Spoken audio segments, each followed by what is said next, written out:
की इस वीडियो में भैया हम मैथ के अगले टॉपिक के साथ आए हैं जो है वास्तविक संख्याओं से हमने टॉपिक उठाया है। क्या उठाया टॉपिक क्या है हमारा? अपरिमेय संख्या सिद्ध करना है। क्या सिद्ध करना भैया? अपरिमेय संख्या सिद्ध करना है। भाई ये एक ना एक क्वेश्चन हर हाल में आता है और हर बार आता है भैया, तो इसको जरूर करिएगा। तो कैसे करना है वो हम आपको यहाँ बताने वाले हैं।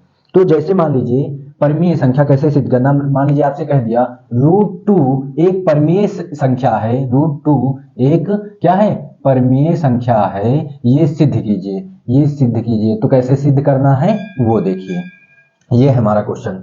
सबसे पहले इसको अपरिमेय सिद्ध करना है, तो इसको हम मान लेते हैं कि √2 क्या है? परिमेय है, उल्टा मान लेते हैं, जबकि है नहीं, लेकिन हम मान लेंगे। √2 क्या है? माना, यहां लिख देना माना √2 परिमेय संख्या है। क्या भैया? परिमेय संख्या है। हमने मान लिया उल्टा, परिमेय संख्या है। ठीक है, ऐसे आपको लिख देना है कि परिमेय संख्या है। अब हम सबसे पहले आपको परिमेय संख्या के बारे में समझा देते हैं, तो बहुत ही आसानी होगी। तो क्या √2 परिमेय संख्या है, तो परिमेय संख्या क्या होती है वो समझिए। परिमेय संख्या को हम क्या कहते हैं? p/q के रूप में लिख सकते हैं, और जो q है वो डज नॉट जीरो होता है, और p और q ये दोनों क्या होते हैं भैया? ये दोनों ही क्या होते हैं भैया? पूर्णांक होते हैं। ये दोनों क्या होते हैं? पूर्णांक होते हैं। और क्या है सबसे इंपॉर्टेंट बात, अगर उस बात को समझ गए तो ये क्वेश्चन सॉल्व करना एकदम आसान हो जाएगा। क्या है भैया? p और q क्या है? p और q ये दोनों ही पूर्णांक क्या है? सह अभाज्य संख्याएं। क्या है? सह अभाज्य संख्याएं। सह अभाज्य संख्याएं क्या होती हैं वो तो समझाते हैं, एक मिनट।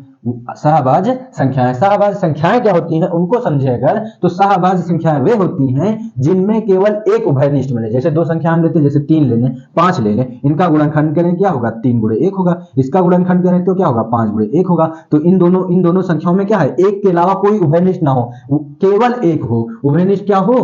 केवल एक हो, केवल एक उभयनिष्ठ हो, और अदर कुछ ना हो। अगर कोई भी संख्या होती है तो ये सहभाज्य संख्या वो नहीं होंगे, केवल एक उभयनिष्ठ होना चाहिए। जैसे अगर दूसरा ले लें, जैसे हम 9 ले लें, और भैया क्या ले लें? और अगर हम ले लें नहीं, अगर हम 2 ले लें और ले लें 3, 2 ले लें या फिर ले लें हम यहाँ पे 5 ले लें, तो ये क्या होगा? 2 × 1 होगा, और ये क्या होगा भैया? 5 स्वयं से ही कटेगा, तो ये देखिए 1 आ रहा है। तो यानी कि 2 और 5 क्या है? सहभाज्य संख्याएं हैं। अगर हम 4 ले लें और क्या ले लें? 4 ले लें और 7 ले लें भैया, तो देखिए इसको कैसे तोड़ सकते हैं? 2 × 1 तोड़ सकते हैं। 7 स्वयं से कटेगा, 7 × 1 हो जाएगा। तो देखिए यहाँ क्या है? 2 उभयनिष्ठ है, सॉरी 1 उभयनिष्ठ है, केवल 1 है, 1 के अलावा कुछ नहीं है। तो जो 4 और 7 हैं ये दोनों ही सहभाज्य संख्याएं होंगी। तो आशा करते हैं आप सहभाज्य संख्याएं समझ गए होंगी। सहभाज्य संख्याएं होती क्या है भैया? अब हम अपने क्वेश्चन पे आए हैं। अगर इस बात को समझ गए हैं तो बहुत ही आसानी से इस क्वेश्चन को हम करने वाले हैं।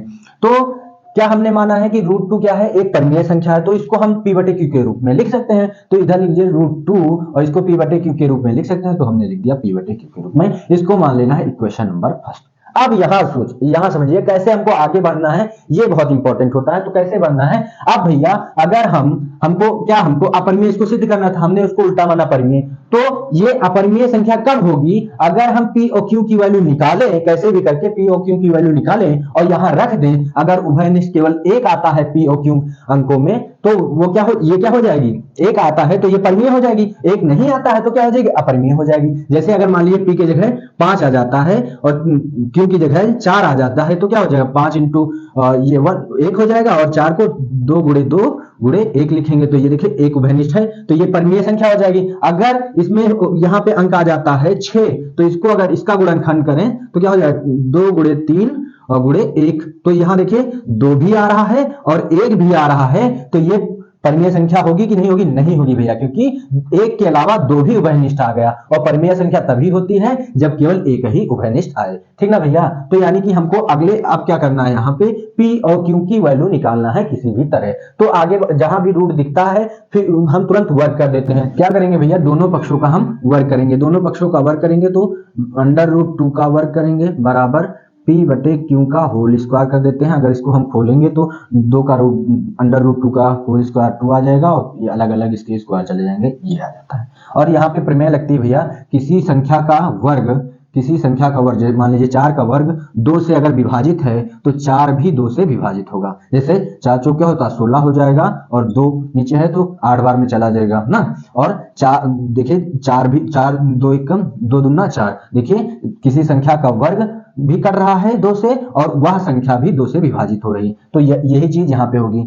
पहले इसको और थोड़ा सा सॉल्व कर लेते हैं। ये जो इसको भेज दीजिए इधर, इधर भेज दीजिए, तो क्यू स्क्वायर हो जाएगा और पी स्क्वायर बटे 2 हो जाएगा। तो यहाँ वही प्रमेय लिखनी है कि जो पी स्क्वायर है 2 से क्या है, 2 से भाज्य है। पी स्क्वायर जो है 2 से क्या है, भाज्य है। पी स्क्वायर 2 से भाज्य है, तो जैसे वहां 4 का स्क्वायर 2 से भाग था, तो क्या था 4 भी 2 से भाग था, तो पी स्क्वायर 2 से भाज्य है, तो पी भी 2 से क्या होगा, भाज्य होगा। पी भी 2 से भाज्य होगा, है ना भैया, पी भी 2 से भाज्य होगा। अब जैसे हमने यहाँ 2 से पी स्क्वायर को काटा तो हमको क्या मिला, क्यू स्क्वायर मिला। जब हम पी को 2 से काटेंगे तो भी तब भी तो हमको कुछ मिलेगा। तो हम मान लेते हैं जब मैं पी को 2 से विभाजित करूंगा तो मुझे जो आंसर मिलेगा एक कांस्टेंट मिलेगा, क्योंकि कांस्टेंट में ही सब आ रहे हैं, तो के मान लेता हूं मैं, के मिलेगा। तो के मिला ना। अब यहां से हम पी की अगर वैल्यू निकालें तो 2 को इधर भेज देंगे तो हमारी वैल्यू जाएगी पी बराबर 2 के आ जाएगी। पी बराबर क्या आ जाएगी, 2 के आ जाएगी। हमको यहां से जो है पी का मान पता चल गया। पी का मान क्या है, 2 के है। अभी यहां ला के रखेंगे, ठीक ना भैया। अदर क्या है, 2 के मिल गया। अदर क्या है, क्यू का मान अभी हमको निकालना है। तो क्यू का मान कैसे निकालेंगे, अगर इसको हम समीकरण 2 मान लें तो इस 2 के का मान, पी का मान इसमें समीकरण 2 में रखने पर, तो सीधे यहां लिखना है कि पी का मान समीकरण 2 में रखने पर भैया, तो रखेंगे 2 में जब रखेंगे तो देखिए क्यू स्क्वायर है, क्या है भैया, क्यू स्क्वायर है, और पी स्क्वायर बाई 2 है, तो पी की जगह क्या रख देना है, 2 के रख देना है। तो रख देते हैं भैया 2 के का होल स्क्वायर और बटे 2 है। इसको अगर हम सॉल्व करेंगे तो क्यू स्क्वायर आएगा और इसको 2 का स्क्वायर करेंगे तो 4 आएगा, और के स्क्वायर हो जाएगा और बटे 2 से 2 कट जाएगा, ये आ जाएगा। तो फाइनली हमारे पास आ जाएगा Q square equals to 2k square, ये आएगा। अब अगर हम 2 को इधर भेज दें तो हो जाएगा क्यू स्क्वायर बटे 2 और बराबर में के स्क्वायर चल ही रहा है। के स्क्वायर क्या हो रहा है भैया, चल ही रहा है। वही बात फिर प्रमेय वही लगेगी कि किसी संख्या का वर्ग अगर किसी संख्या से विभाजित है तो वह संख्या भी 2 से विभाजित होगी। तो वही लिख देना है, क्या लिखना है भैया, कि क्यू स्क्वायर 2 से भाज्य है। क्यू स्क्वायर क्या है भैया, 2 से भाज्य है, तो क्यू भी 2 से क्या होगा, भाज्य होगा। तो जब हम 2 से हमने काटा किसको, क्यू स्क्वायर को, तो हमको के स्क्वायर मिला। जब हमने 2 से क्यू स्क्वायर को काटा तो हमको के स्क्वायर मिला। अब जब क्यू जो है 2 से विभाजित होगी तब भी तो कुछ मिलेगा। तो मान लेते हैं हमको जो मिलेगा वो मिलेगा k1। क्या मिलेगा भैया, k1 मिलेगा। तो अगर हम यहां से q की वैल्यू निकालें तो 2 को उधर भेज देंगे तो q का मान आ जाएगा हमारे पास 2k1। इसको मान लीजिए समीकरण 3 समीकरण मान लेते हैं। हम क्या मान लेते हैं भैया, 3 मान लेते हैं। क्या मान लेते हैं, समीकरण 3 मान लेते हैं। इसको मैंने 2 माना ना, 2 माना, इसको मान लीजिए 3 और यहां ये इसको मान लीजिए 4। तो हमारे पास देखिए P और Q का मान आ गया ना, P और Q का मान आ गया ना भैया, हाँ बिल्कुल आ गया। P और Q का मान आ गया। तो अब क्या करेंगे, P और Q का मान उठा के समीकरण 1 में रखेंगे। थोड़ी सी यहाँ जगह कम पड़ गई, हम यहाँ कर देते हैं ना। तो क्या करना है, समीकरण 1 या यूं सीधे लिख दीजिए कि समीकरण 3 व 4 से, समीकरण 3 व 4 से मतलब क्या है कि उनका मान हम समीकरण 1 में रखेंगे।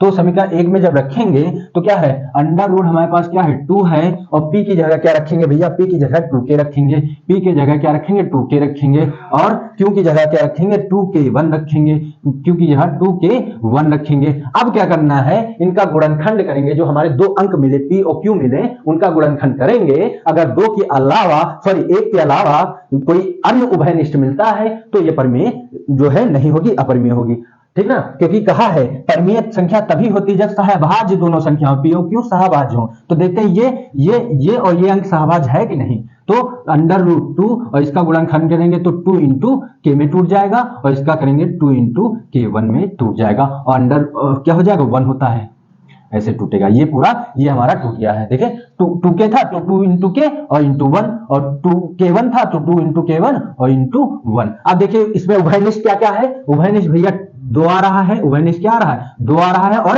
1 आ रहा है, 2 आ रहा है और 1 आ रहा है। तो बताइए ये जो हमने माना था √2 क्या है, एक परिमेय संख्या है, ये हमने सही माना था, ये हमने सही माना था नहीं। क्यों भैया, क्योंकि परिमेय संख्या तभी होती जब केवल एक उभयनिष्ठ आता, लेकिन यहां उभयनिष्ठ 2 भी आ रहा है और 1 भी आ रहा है, 2 भी आ रहा है और 1 भी आ रहा है। इसका मतलब क्या है, जो हमने माना वो गलत था, जो एग्जामिनर ने हमको दिया था वो सही था कि √2 एक परिमेय संख्या है। इस प्रकार आप बहुत ही आसानी से चाहे √2 कहे, चाहे √3 कहे, चाहे 5 कहे, चाहे √7 कहे, कोई भी संख्या दे दे आप बहुत ही आसानी से कर सकते हैं। बस आपको स्टेप्स फॉलो करने हैं और उनको ध्यान में रखना है। एक बार मैं समराइज कर देता हूं कैसे आपको काम करना है। कोई भी संख्या कहे भैया कि इसको परिमेय अपरिमेय सिद्ध कीजिए, सबसे पहले उल्टा मान लीजिए कि ये परिमेय संख्या है, और परिमेय संख्या की जितनी कंडीशन है सारी आपको पता है, सारी आपको मेंशन कर देनी है अपनी कॉपी पे, ठीक है। क्या होता है, p बटे q के रूप में लिख सकते हैं परिमेय को, और q डज नॉट 0 होता है, और p और q का क्या कैसे पूर्णांक होते हैं, सहभाज्य। सहभाज्य क्या होता है, केवल एक आना चाहिए, उभयनिष्ठ, ठीक ना भैया। फिर क्या करना है, जो हमने मान परिमेय है यानी कि √2 को p बटे q के रूप में लिख सकते हैं, समीकरण 1 मान लेना, दोनों का वर्ग कर देना है। वर्ग करने के बाद में आपको कुछ ऐसा मिलेगा। तो यहां भी एक प्रमेय लगती है, क्या लगती है कि किसी संख्या का वर्ग अगर किसी संख्या से विभाजित है तो वह संख्या भी उस संख्या से विभाजित होगा। जैसे यहां लिखा p² 2 से भाज्य है तो p भी 2 से भाज्य होगा। जब हमने 2 से p² को भाज्य किया तो q² मिला। जब हम 2 से p को विभाजित करेंगे तो कुछ मिलेगा ना, तो मान लेते हैं हम k मिलेगा, हमने मान लिया k मिलेगा, तो यहां से हम p की वैल्यू निकाल लेंगे। मैंने 2 को उधर भेज दिया, हमको p की वैल्यू पता चल गई। अब क्या हमारा टास्क है, हमारा टास्क है q की वैल्यू निकालना। q की वैल्यू निकालने के लिए क्या करेंगे भैया, हम यहाँ p की वैल्यू जो है अपनी समीकरण 2 में रख देंगे। p की वैल्यू जो समीकरण 2 में रखा, हमने सॉल्व किया तो हमको कुछ फिर वही मिला प्रमेय वाला कि कोई संख्या है जिस किसी संख्या के वर्ग को विभाजित कर रही है तो वह संख्या भी उस संख्या से विभाजित होगी। जैसे q² 2 से विभाजित है तो q भी 2 से विभाजित होगी। तब जब हमने 2 से q² को विभाजित किया तो कोई संख्या मिली, तब जब 2 विभाजित करेगा q को तब भी कोई संख्या मिलेगी, तो हमने मान लिया कि k1 मिलेगी। अब इन जो है p और q का जो वैल्यू हमको मिली है, p और q की जो वैल्यू मिली है, इसको हमने समीकरण 1 में उठाया कर रखा। उनके बाद उन संख्याओं का गुणनखंड किया तो हमने पाया कि 1 के अलावा कुछ और भी उभयनिष्ठ मिल रहा है। तो हमको तुरंत पता चल गया जो हमने माना गलत था, जो एग्जामिनर ने कहा वो सही था। इस प्रकार से सिद्ध कर सकते हैं। फिर मिलते हैं एक इंपॉर्टेंट क्लास के साथ।